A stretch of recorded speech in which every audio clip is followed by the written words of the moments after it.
محمد وعلى آل سيدنا محمد وبارك وسلم.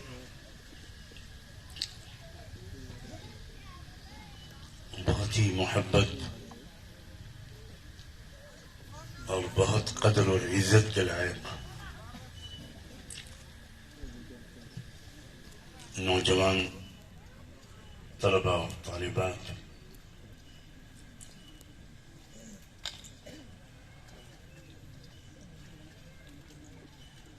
مجھے پچھلے 40-45 سال سے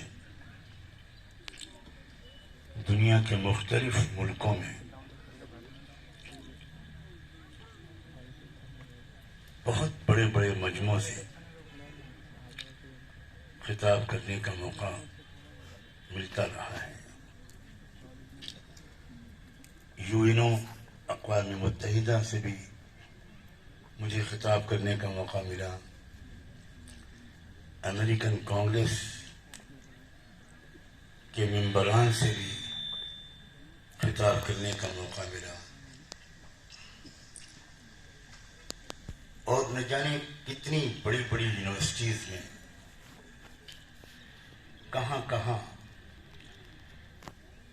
میرے اللہ نے مجھ کو پہنچایا. یہ صرف اس کا فضل ہے، اس میں بندے کا کوئی کمال نہیں ہوتا. لیکن مجھے جتنی اہمیت کا احساس نوجوانوں سے بات کرتے وقت ہوتا ہے، اتنی اہمیت کا احساس شاید مجھے کسی اور مجمع سے بات کرتے وقت محسوس نہیں ہوتا. اس کی وجہ یہ ہے کہ نوجوان لڑکے اور لڑکیاں یہی کسی ملک کا، کسی قوم کا مستقبل بناتے ہیں یا بگاڑتے ہیں. جاپان میں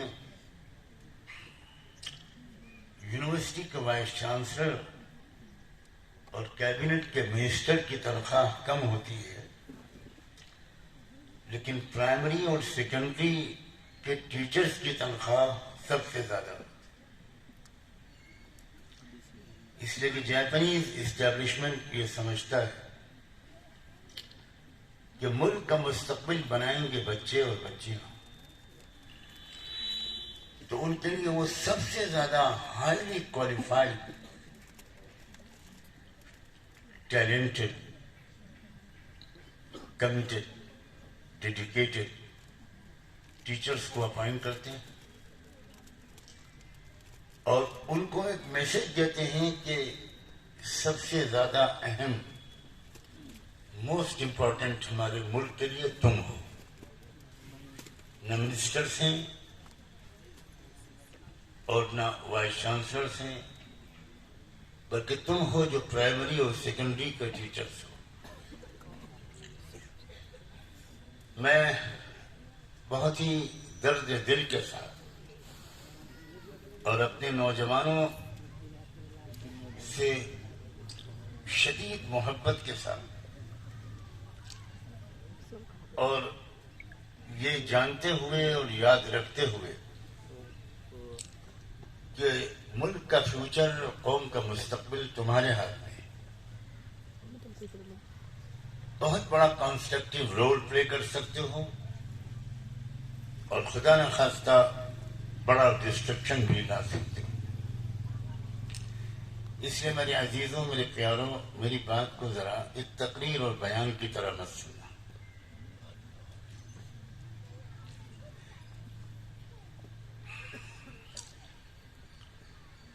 قرآن مجید میں قرآن کا ایک بہت بڑا احسان یہ ہے کہ اس نے انسانی تاریخ کے بہت ہی اہم جو واقعات ہوئے ہیں ان کو ریکارڈ کر دیا،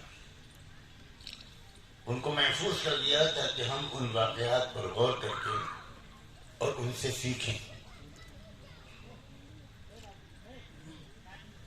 ورنہ ہماری میموری تو ایسی ہوتی ہے کہ ہم بہت جلد واقعات کو بھول جاتے ہیں. ہم میں سے بہت سے لوگوں کو اپنے پردادا دادی کا نام بھی نہیں یاد ہوگا. قرآن مجید نے ایک واقعہ بیان کرنے سے پہلے ایک اعلان کیا اور میں نے وہ آیت ابھی پڑھی تھی, نحن نقص علیک احسن القصص.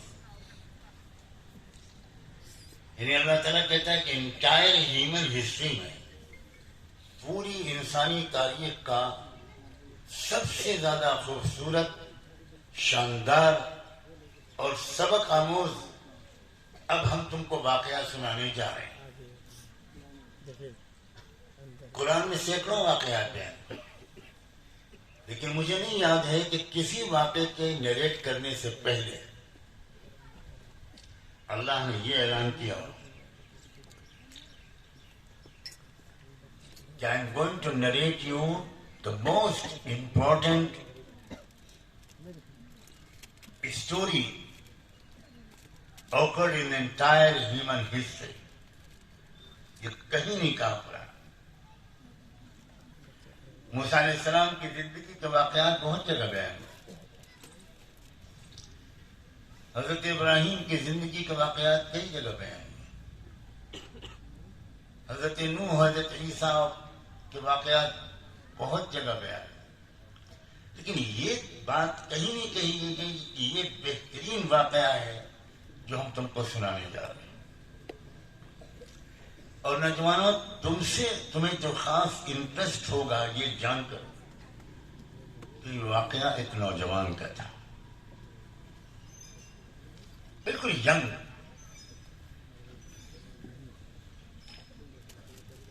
اس نوجوان کا نام تھا یوسف.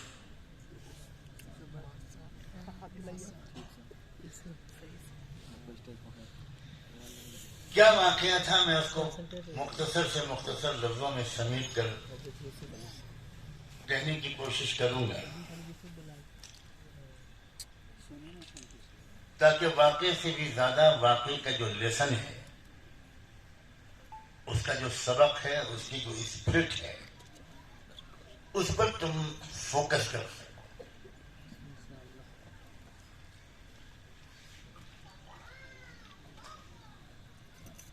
فلسطین کے ایک گاؤں میں یہ بچہ پیدا ہوا.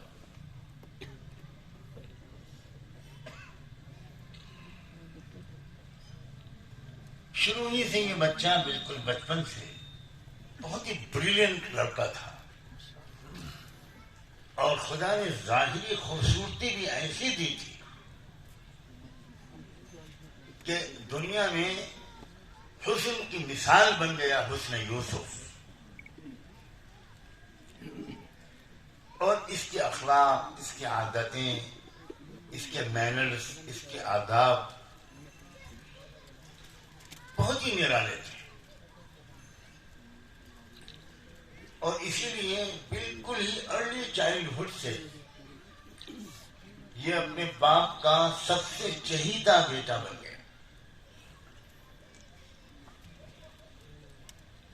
ایسا گھروں میں ہوتا ہے,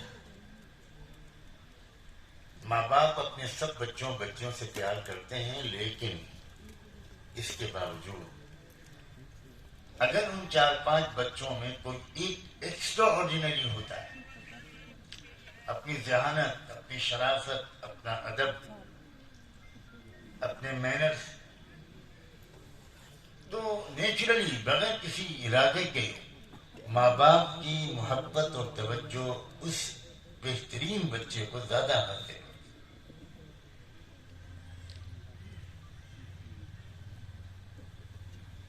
اب بجائے اس کے کہ جو بقیہ بھائی بہن ہیں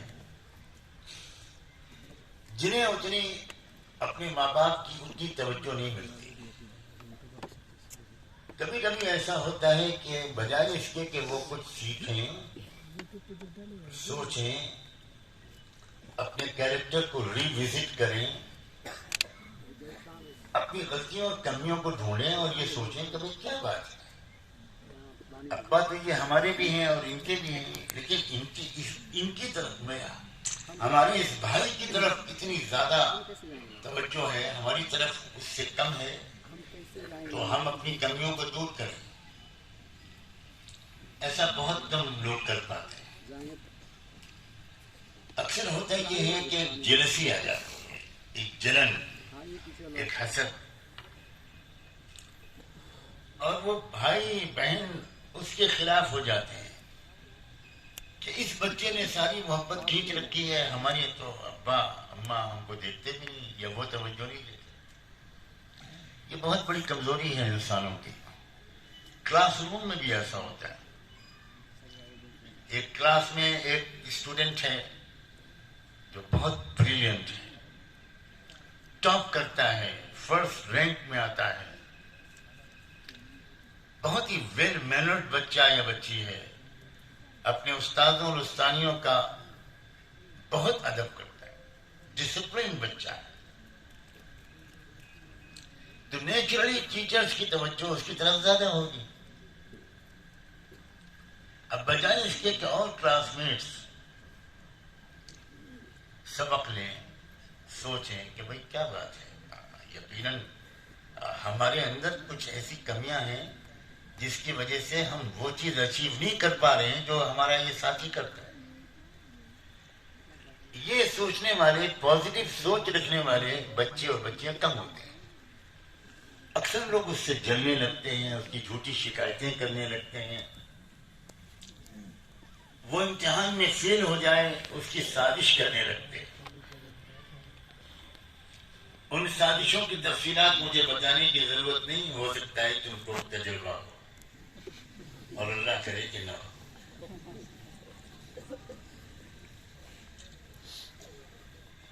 مجھے تو لگتا ہے کہ بہار کے اسٹوڈنٹس تو اس معاملے میں چیمپئن ہوں گے۔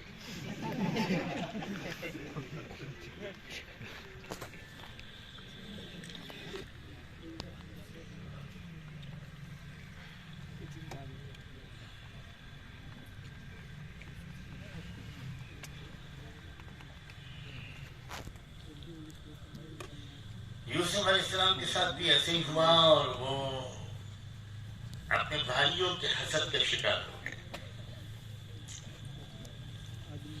اور پھر بھائیوں نے ایک پلان کیا، ایک کانسپریسی کی، اور بھائیوں نے یہ سوچا کہ بھئی اس کو راستے سے ہٹانا پڑے گا، یہ جب تک رہے گا ابا کی توجہ اسی کی طرف زیادہ رہے گی اور ہم سے یہ برداشت نہیں ہوگا۔ تو پھر ایک مشورہ ہوا کہ بھی مجلس شورا ہوتی ہے، ایک مشورہ ہوا کہ کیا کریں اس کا، تو ایک رائے آئی کہ اقتلو، اسے جان سے مارو، ختم کرو، بس 2-4 دن روئے تڑپیں گے لوگ، پھر بھول جائیں گے، پھر ہم ہی ہم ہوں گے۔ لیکن ایک بڑا بھائی تھا، اس نے دوسری رائے دی، اس نے کہا نہیں، جان سے تو مت مارو، اس کو کسی دور دراز علاقے کے ویران کنویں میں ڈال، تو اگر یہ زندہ رہے گا تو کہیں نہ کہیں چلا جائے گا، کوئی اور اس کو نکال لے جائے گا، مگر ہماری اوپر سے یہ بلا تو دور ہو جائے گی۔ پھر اسی پر اتفاق رائے ہو گیا۔ بڑی معصومیت کے ساتھ ان بڑے بھائیوں نے اپنے ابا سے آ کر کہا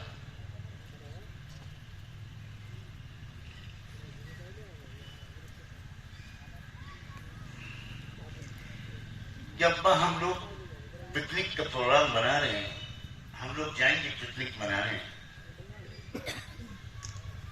آپ یہ یوسف جو ہمارا بھائی ہے یہ تو آپ کو چھوڑتا ہی نہیں، آپ اس کو چھوڑتے ہی نہیں، آج آپ اس کو ہمارے ساتھ پکنک میں بھیج دیے، یا آپ کھیلیں گے، کودیں گے، انجوائے کریں گے۔ پکنک میں اور کیا ہوتا ہے؟ کوئی فضائل اعمال کی تعلیم تو نہیں ہوتی،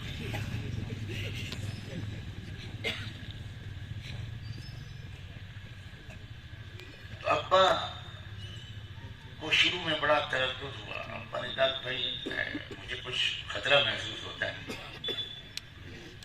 کیونکہ یاد رکھو نوجوان یہ سمجھتے ہیں کہ ہم زیادہ چالاک ہیں، بوڑھے ابا تو ریٹائر ہو گئے. حالانکہ بچوں کو نہیں معلوم کہ بوڑھے دھوپ میں ان کی بال سفید نہیں ہوتے، وہ ہزاروں قسم کے تجربوں سے گزرتے ہیں. اور باپ اپنی اولاد کو نہ پہچانتا ہو، یہ تو جب تم باپ بنو گے تب سمجھو گے. ابھی تو سب یہ سمجھتے ہیں کہ ابا کو اماں کو الو بنا دیں گے، کچھ بہانہ کر دیں گے. اور بعض وقت ماں باپ جان بوجھ کر بیوقوف بن جاتے ہیں، وہ سمجھتے ہیں کہ بیوقوف بنا دیں، لیکن بچوں کا دل رکھنے کے لیے ہاں ٹھیک ہے. تو انہوں نے اصرار کیا کہ آپ بھیج دیجیے پوچھنے میں. تو باپ نے کہا کہ دیکھو مجھے ایک بات کا ڈر ہے کہ تم لوگ تو کھیل کود میں لگے ہوگے اور بچے کو کہیں تم اس کو چھوٹے بھائی کو اکیلا چھوڑ دو گے تو جب جنگل میں جا رہے ہو تم، وہاں بھیڑیا آئے گا اور تمہارے چھوٹے بھائی کو کھا لے گا. تو ان بھائیوں نے کہا کہ کمال کرتے ہیں آپ، ہم اتنے تگڑے قسم کے نوجوان ہیں، ہم سب اس کے بھائی، ہم چھوڑ دیں گے اس کو اور ہمارے آنکھوں کے سامنے بھیڑیا اس کو اٹھائے گا؟ کیا بات کر رہے ہیں؟ تو باپ نے کہا ٹھیک ہے لے جاؤ. اب وہ بڑے بھائی جتنے تھے وہ سب لے کر نکلے، پلان کیا کہ فلاں جگہ جانا ہے.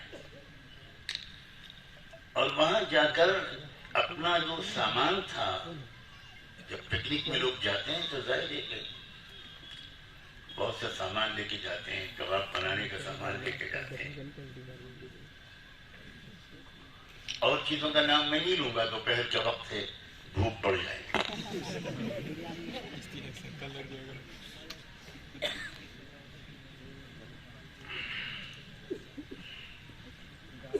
تو سامان اکٹھا کر کے وہاں چھوٹے بھائی کو بٹھا دیا کہ بیٹا تم سامان دیکھو، ہم لوگ جاتے ہیں میچ کھیلتے ہیں.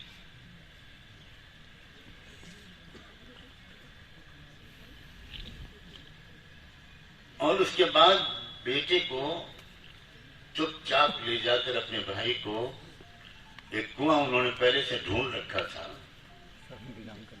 جو مین راستے پر نہیں تھا، اور اس لیے اس میں پانی وانی بھی زیادہ نہیں تھا. کنویں میں تو پانی تب آتا ہے جب اس سے پانی نکالا جاتا ہے. یہ اللہ تعالیٰ کی طرف سے ایک آٹومیٹک سسٹم ہے. آپ کنویں سے پانی نہ نکالیے، 1 سینٹی میٹر پانی نہیں پڑے گا، اور آپ نکالتے رہیے تو نیچے کے جو سوتے ہیں اس سے پانی آتا رہے. اس کنویں میں ڈالا ہوں جس میں پانی تھا ہی.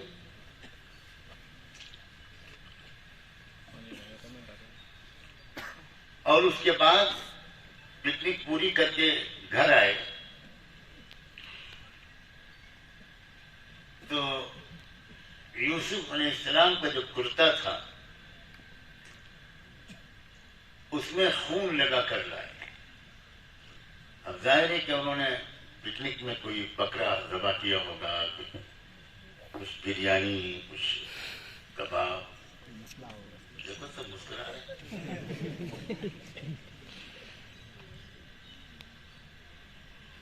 کچھ سیخ کباب، پراٹھے.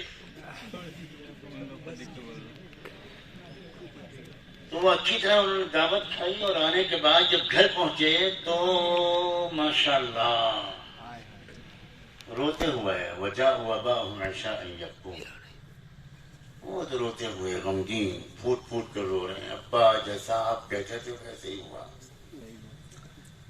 واقعی بات صحیح تھی نکلی آپ کی. ہم کیا کریں؟ انا ترکنا یوسف عند متاعنا فاکلہ الذئب. ہم سامان کے پاس اپنے بھائی کو چھوڑ کر گئے تھے کھیلنے کے لیے اور اتنی دیر میں بھیڑیا آ گیا. اب آپ بزرگوں کی بات سچ ہو گئی, آپ کی زبان سے نکلا تھا تو وہ سچ ہو گیا. ہم کیا کریں, آپ مجبور ہیں. اور دیکھیے ہم کرتا رہے ہیں, اس میں خون لگا تھا. خون تو ظاہر ہے کہ اس بکرے یا دمبے کا تھا جس کو بسم اللہ اللہ اکبر.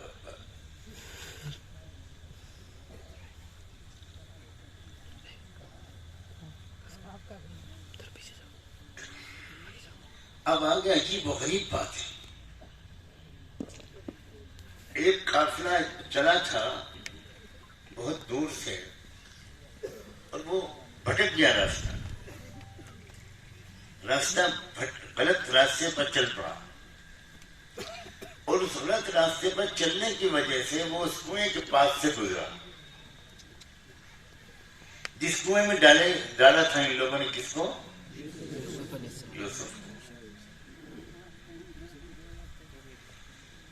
اور ٹھیک اس وقت جبکہ وہ اس کنویں کے آس پاس تھا, تھوڑی دیر پہلے اس کارواں کے پاس جو پانی کا اسٹوریج تھا وہ ختم ہو گیا. اب وہ بہت بے چینی کے ساتھ کنواں ڈھونڈ رہے تھے اور اسی کنویں کے پاس پہنچے. ارے انہوں کا کنواں مل گیا. تو ان کا ٹھیک ہے, ہم اپنا ایک آدمی بھیجتے ہیں. انہوں نے ایک آدمی کو بھیجا اور کہا کہ جاؤ پانی لے کے آؤ. اب وہ گیا, اس نے کنویں میں جھانکا پانی دیکھنے کے لیے تو پانی کے بجائے ایک خوبصورت نوجوان لڑکا نظر آیا. تو ان کی زبان سے چیخ نکلی, یا بشرا ھذا غلام. ارے واہ واہ واہ واہ واہ. پانی تو نہیں ملا مگر ایک بہت شاندار لڑکا اس کے اندر ہے. انہوں نے رسی ڈالی, یوسف علیہ السلام نے یوسف رسی پکڑی اور اس کو کھینچا باہر گیا.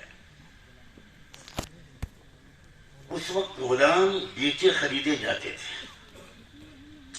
ان لوگوں نے سوچا کہ چلو پانی تو اور کہیں مل جائے گا, یہ تو شاندار چیز ملی ہے.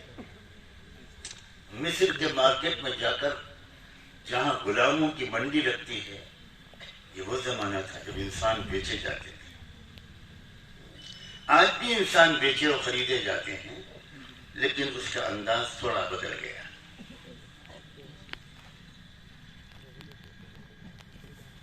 پولیٹیکل پارٹیاں پیسہ دے کر خریدتی ہیں, بیچتی ہیں.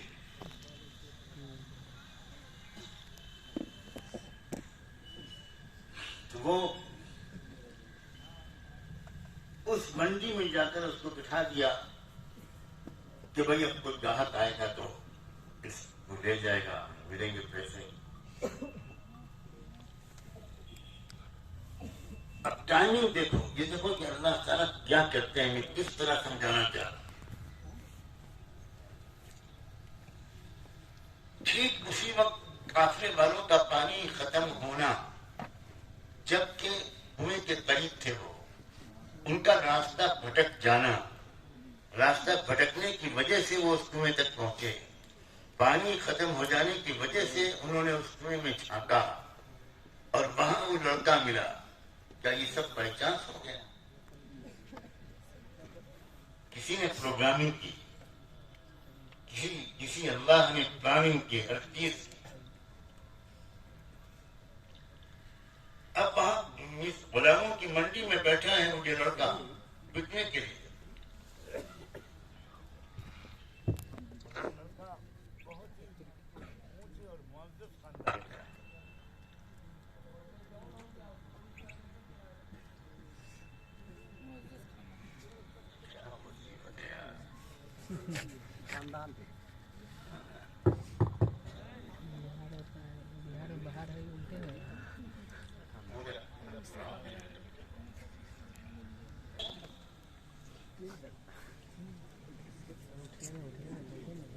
چلیے آپ سنتے ہیں.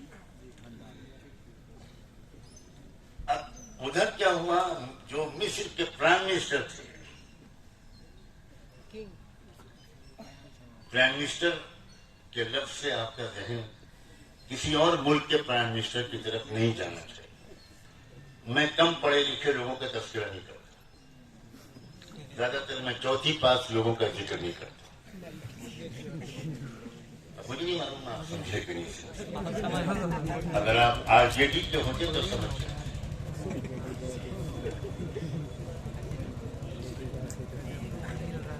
کچھ کرنا ہاتھ پہ نہ کچھ ہاتھ ڈرل مشین ہے میرا. مصر کے پرائم منسٹر کے گھر میں ضرورت پڑی ایک پرسنل میٹ، یعنی جو نوکر گھر کے اندر کا سرونٹ ہو. تو مصر کے پرائم منسٹر نے کہا کہ میں خود جاتا ہوں منڈی، غلاموں کی منڈی، اور میں خود پسند کر کے خرید کے لاتا ہوں. یہ بھی عجیب و غریب بات. کبھی آپ نے سنا ہے کہ کوئی چیز خریدنے کے لیے پرائم منسٹر خود جاتا ہوں؟ لیکن یہ اس سے سمجھیے کہ کون ہے اللہ، اور اللہ کی سیکرٹ پلاننگ کیسی ہوتی ہے. جسے کوئی ریڈ نہیں کر پاتا، جسے کوئی سمجھ نہیں پاتا. صرف وہ سمجھ سکتا ہے جس کا ایمان مضبوط ہو، جو اللہ کو صحیح طور پر پہچان گیا ہو، اور جو قرآن کو گہرائی سے سمجھتا ہے. وہ پرائم منسٹر صاحب اپنے گھر کے سرونٹ کو لینے کے لیے خود گئے، اور انہوں نے جب دیکھا غلاموں کو تو یہ لڑکا ان کو نظر آیا کہ یہ تو کوئی بہت ہی نوبل فیملی کا لڑکا ہے، کوئی خاندانی قسم کا لڑکا ہے، کیونکہ وہ تو صاف نظر آ جاتا ہے کسی تعارف کے بغیر. یہ دکھانا بہت ضروری ہے.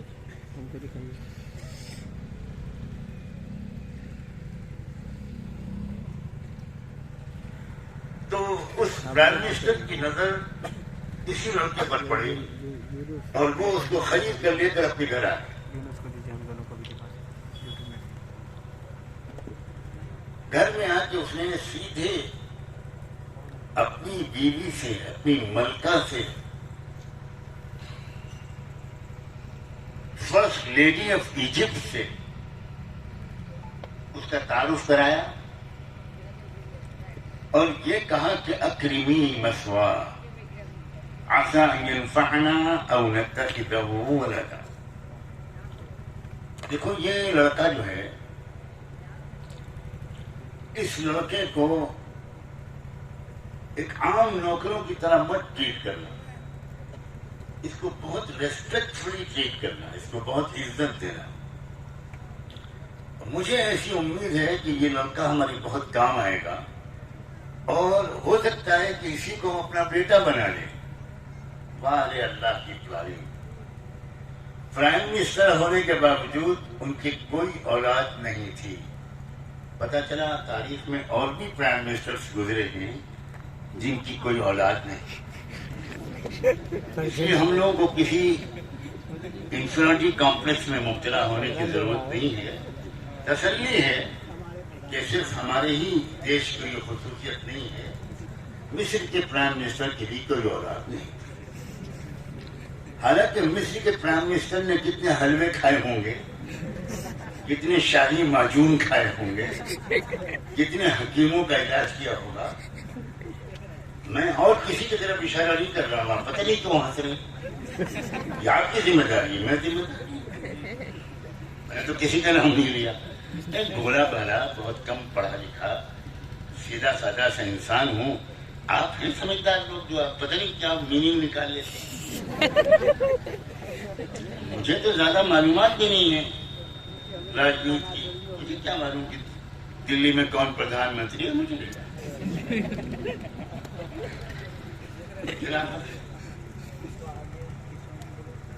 اللہ آپ کو ہنستا رکھے، مگر اس ہنسی کی ذمہ داری میرے اوپر نہیں. You people are the responsible. آپ ذمہ دار. یہ الگ بات ہے کہ ایک اور ثبوت مل گیا کہ بہار کے لوگ بہت ذہین ہوتے، اشاروں کو بھی سمجھ لیتے اور بغیر اشارے کے بھی سمجھ لیتے.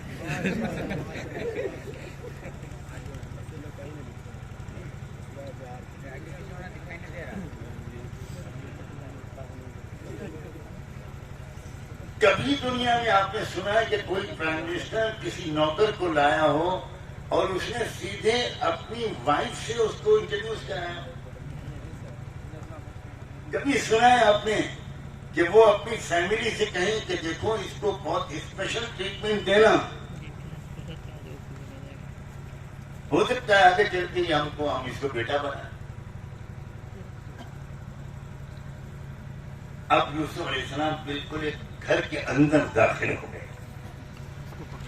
دیکھو اللہ کی پلاننگ کیا ہے، ہونے والا ہے آگے. اب عجیب بات یہ ہوئی کہ جناب وزیر اعظم کی بیوی کو اس نوجوان پر دل آ گیا. یہ دل بھی کم وقت عجیب چیز ہے، کب کہاں چلا جائے کچھ بھروسہ نہیں. بہار جائے، بنگال جائے، آسام جائے، گنگا میں جائے، جمنا میں جائے، ہندی میں جائے، سنسکرت میں جائے، گجراتی میں جائے، کہیں جائے. کچھ دکھ ہے کہ پرائم منسٹر کی بیوی ایک نوکر کی عاشق ہو گئی. واہ بھائی واہ، پورے خاندان کی عزت مٹی میں ملا دیتی. لوگ کہتے ہیں کہ کچھ کم عقل ہوتی ہے، میں نہیں کہتا. کس کی کم عقل ہوتی ہے یہ بھی میں نہیں کہتا، میں جانتا نہیں. اس لیے ذرا ہوشیار ہے نا. بہت سی زلیخائیں چاروں طرف پھرتی رہتی، ہر کالج میں ہوتی ہیں، ہر اسکول میں ہوتی ہیں، ہر کالج کے گیٹ کے باہر ہوتی ہیں. اور صرف لیلا نہیں ہوتی، بہت سے مجنون بھی ہوتے ہیں. واہ واہ، اس کا مطلب لیلا مجنون کی کہانی سب کو یاد ہے. یہی تو ایک فیوریٹ اسٹوری ہے.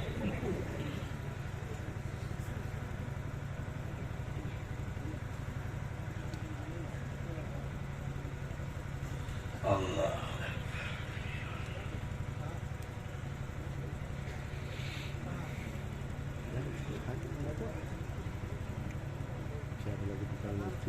اب وہ ایک پاکیزہ نوجوان، پاک دامن نوجوان، ایک کیریکٹر رکھنے والا نوجوان، یہاں سے جو بات میں کہہ رہا ہوں اس کو غور سے سننا. یہ ہے سبق کہ اس پرائم منسٹر کی بیوی نے اس کو گناہ میں پھنسانا چاہا، اس کو غلط راستے پر ڈالنا چاہا، مگر وہ بالکل مضبوطی کے ساتھ اپنے ایمان اور کیریکٹر کو بچانے میں کامیاب ہو. ایک نسلی لڑکا تھا، ایک نبی کا بیٹا تھا، حضرت یعقوب کا بیٹا تھا، ایک نبی کا پوتا تھا. اس کے دادا حضرت اسحاق، حضرت یعقوب کے والد، بڑے عظیم الشان پیغمبر تھے. اس کے پردادا حضرت ابراہیم تھے. تو اس خاندانی تربیت اور ماحول کا ایسا اثر تھا کہ وہ لڑکا بھاگا.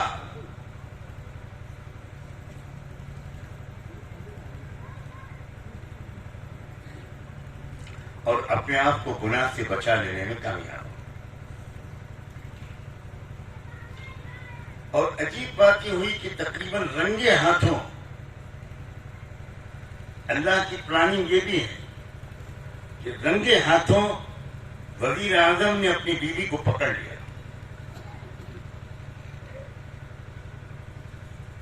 اور بیوی نے اس سے پہلے کہ کوئی اور کچھ بات کرتا، ایک دم سے جلدی سے کہہ دیا کہ دیکھیے یہ بیٹا آپ کے بیوی کی عزت پر ہاتھ ڈال رہا تھا، یہ میری عزت لوٹنا چاہتا تھا.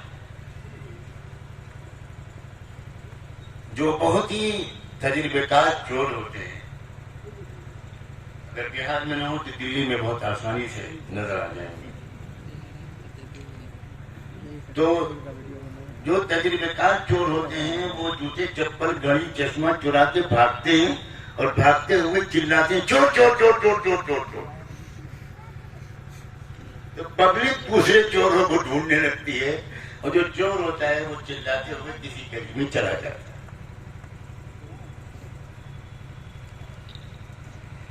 اس بیوی نے ٹھیک یہی کام کیا کہ غلطی جرم اس نے کیا تھا, گناہ کی طرف بلایا اس نے تھا, لیکن جب وہ رنگے ہاتھوں پکڑی گئی دروازہ کھلتے ہی تو اس نے فوراً الزام لگا دیا یوسف علیہ السلام. لیکن وہ پرائم منسٹر پڑھا لکھا تھا, اس نے فوراً ایک عجیب و غریب بات کہی.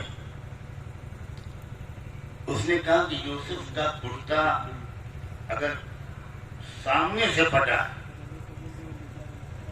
تو یقیناً یوسف مجرم ہے, کیونکہ یوسف زبردستی کر رہا ہوگا اس عورت کے ساتھ.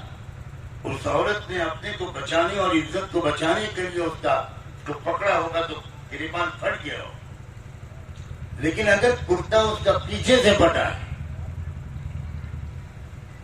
اس کا مطلب یہ ہے کہ وہ بھاگ رہا تھا اور یہ پیچھا کر رہی تھی, اور پچھلا دامن ہاتھ میں آیا تو پیچھے سے کرتا پھٹ گیا. یہ کرمنل انویسٹیگیشن کا چیپٹر ہے. آپ میں کوئی آگے چل کر پولیس میں جائے, آئی پی ایس بنے,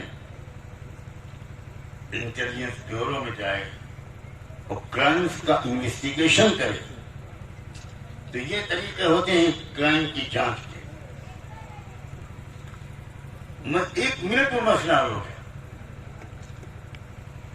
اب جو دیکھا گیا تو پتا چلا کہ پیچھے سے کرتا پھٹایا, آگے سے نہیں پھٹایا. تو پرائم منسٹر نے اپنی بیوی کو جواب دیا کہ بالکل ثابت ہو گیا کہ تم مجرم ہو, بالکل جھوٹا الزام لگا رہی ہو. وہ پڑھا لکھا تھا, انصاف کرنا جانتا تھا, چوتھی پاس نہیں تھا.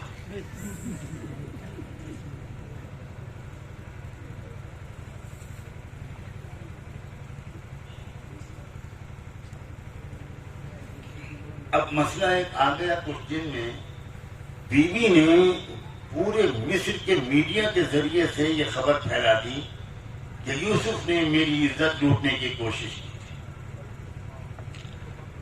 آپ لوگ سوچ رہے ہوں گے اس زمانے میڈیا کہاں تھا؟ میڈیا یہاں بیٹھا ہوا ہے, اس لیے میں ذرا ڈرتے ڈرتے کہوں گا. مصر کی پرائم منسٹر کی بیوی نے مصر کی جو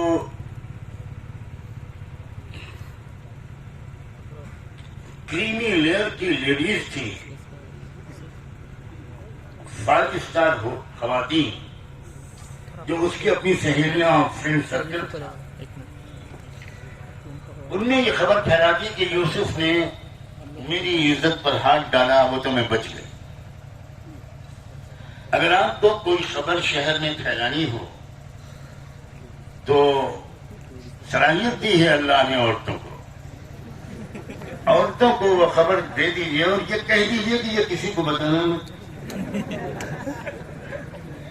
انشاءاللہ بی بی سی لندن سے پہلے وہ خبر شہر میں پھیل جائے. ہر عورت اپنی بہن, اپنی سہیلی, اپنی فرینڈ, دیکھو میں تم کو بتا رہی ہوں بالکل پرائیویٹلی, تم میری بیسٹ فرینڈ ہو نا, بس کسی اور کو نہ بتانا. اب وہ 10 کو بتائے گی, وہ کہے گی تم کسی کو. اس میڈیا میں 2 پیسے کے خرچ نہیں ہوں. یہی میڈیا استعمال کیا اس عورت نے. وہ جانتی تھی پاور کو, میڈیا کی طاقت. اب جو شہر میں خبر پھیلی تو اب وزیر اعظم کے اوپر ایک پریشر پڑا. عجیب قسم کا آدمی ہے یہ, اس کی بیوی پر کی عزت پر ہاتھ ڈالا یوسف نے, اور وہ یوسف آزاد چھوڑ گھوم رہا ہے. اب مسئلہ آ گیا پریسٹیج کا. وزیر اعظم کو یقین تھا کہ یوسف بے گناہ ہے, لیکن جو پبلک اوپینین ہوتی ہے, پولیٹیکل لیڈر صحیح اور غلط نہیں دیکھتے, وہ پبلک اوپینین کو دیکھتے. تو اس بادشاہ نے یا وزیر اعظم نے جب یہ سنا کہ پورے ملک میں یہ بات گش کر رہی ہے کہ بھئی کیا راز ہے، معاملہ سمجھ میں نہیں آتا. اتنا بڑا مجرم جس نے وزیر اعظم کی بیوی کی عزت پر ہاتھ ڈالا، اس کو ابھی تک جیل میں نہیں ڈالا وزیر اعظم نے. چکر کیا ہے؟ تو اگرچہ وزیر اعظم جانتا تھا اچھی طرح اور پہلے کہہ بھی چکا تھا انکی کنتی من الخاطئین، مجرم تم ہو، اپنی بیوی سے کہہ چکا تھا.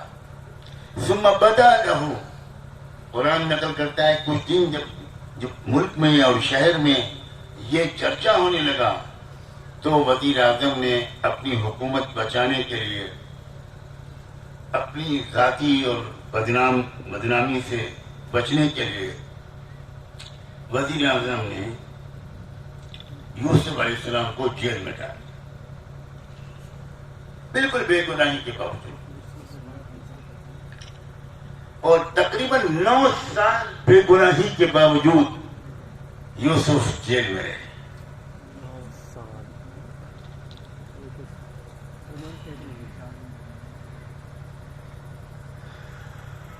جیل میں یوسف کے بھیجے جانے کے پیچھے اللہ کا ماسٹر پلان کچھ اور تھا. حکومتوں کا پلان کچھ اور ہوتا ہے، لیکن اصل ماسٹر پلان یاد رکھنا اللہ کا ہوتا ہے. لیکن مشکل یہ ہے کہ 9% لوگوں کی، اور وہ حکومت تک، سیاسی پارٹیوں تک، آتنکوادی سنگھنوں تک ان کی نظر پڑ کر رک جاتی ہے کہ یہ حکومت یہ کر رہی ہے، پرائم منسٹر یہ کر رہا ہے، ہوم منسٹر یہ کر رہا ہے، چیف منسٹر یہ کر رہا ہے، فلاں سنگھن یا فلاں پارٹی یہ کر رہی ہے. سمجھانا میں یہ چاہتا ہوں کہ یہ یہاں پر آ کر اصل سبق ہے کہ جب اللہ کو معلوم تھا کہ یوسف بے گناہ، اللہ سے تو کوئی بات ڈھکی چھپی نہیں ہے اور اللہ کی قدرت میں سب کچھ تھا،